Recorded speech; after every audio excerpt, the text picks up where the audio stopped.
आपने बहुत जगह सुना होगा, देखा होगा कि आपको रिस्क एपेटाइट के अकॉर्डिंग अपनी इन्वेस्टमेंट्स करनी चाहिए। पर रिस्क एपेटाइट होता क्या है? चलो वो ही समझते हैं आज। देखो, रिस्क एपेटाइट होता है कि आप कितना रिस्क लेने को रेडी हो टू अचीव योर ऑब्जेक्टिव, और अपना गोल को अचीव करने के लिए कितना रिस्क आप ले सकते हो। और हर एक इंडिविजुअल का डिफरेंट डिफरेंट रिस्क एपेटाइट होता है। मेरा अलग होगा, आपका अलग होगा, आपके फैमिली मेम्बर का अलग होगा, आपके फ्रेंड का अलग होगा। ठीक है। पर अब इसे पता कैसे करते हैं कि मेरा कितना रिस्क एपिटाइट है? देखो, बहुत सारे फैक्टर्स होते हैं जिससे आपका रिस्क एपिटाइट आता है। जैसे कि आपकी एज क्या है, आपके पास कितने डिपेंडेंट हैं फैमिली मेम्बर्स, या कौन कितने लोग आप पे डिपेंडेंट हैं, आपकी मंथली सैलरी क्या है, मंथली इनकम क्या है, आपका मंथली एक्सपेंसेस क्या है, फाइनेंशियल स्टेबिलिटी क्या है आपकी और आपके फैमिली की। साथ साथ आपके पास कोई इमरजेंसी फंड्स हैं या नहीं, और भी फैक्टर्स हैं।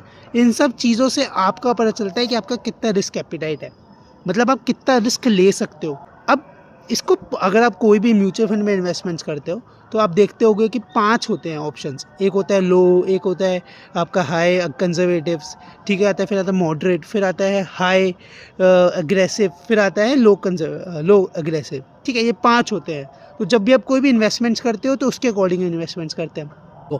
पर जब हम इन्वेस्टमेंट्स करते हैं, हम इन्हीं को क्यों देख के इन्वेस्टमेंट्स करनी चाहिए? इनको इन्वेस्टमेंट इसलिए हमें करनी चाहिए क्योंकि देखो, आप जितना ज़्यादा रिस्क लोगे उतना ज़्यादा आपका चांसेस है। रिस्क का मतलब ये है कि चांसेस है कि वो इन्वेस्टमेंट्स आपकी डाउन जा सकती है। क्योंकि हर एक इन्वेस्टमेंट्स का, हर एक म्यूचुअल फंड का एक स्टैंडर्ड डेविएशन होता है कि मतलब +7%, +2% या -2%। ठीक है, अगर +7% हो सकता है तो माइनस भी हो सकता है 7%। ठीक। तो इस तरीके से हम पता करते हैं जब हम इन्वेस्टमेंट्स करते हैं, तो इसीलिए हम देखते हैं कि भैया हमारा कितना रिस्क टॉलरेंस है, हम कितना रिस्क ले सकते हैं, उसी के अकॉर्डिंग हम इन्वेस्टमेंट्स करेंगे। डायरेक्टली आप कोई भी फंड देख लोगे और डायरेक्टली इन्वेस्ट कर दोगे, ऐसे नहीं होता है। पूरा एक स्टडी होती है कि कहाँ इन्वेस्टमेंट्स करनी चाहिए, हम कितना रिस्क लेने को रेडी हैं। मेरा पैसा अगर डूबता है वो दिख रहा है मेरे को, और मैं रिस्क एपिटाइट मेरा बहुत ही कम है, मैं रिस्क ले ही नहीं सकता ज़्यादा, तो फिर तो भाई मेरे को हार्ट अटैक आएगा ना कि भाई इतनी क्यों मेरा मार्केट गिर रहा है, मेरा क्या होगा। ठीक है, तो इसलिए बोलते हैं कि सब चीज़ों को देखो, रिसर्च करो, फिर इन्वेस्टमेंट्स करो। ठीक।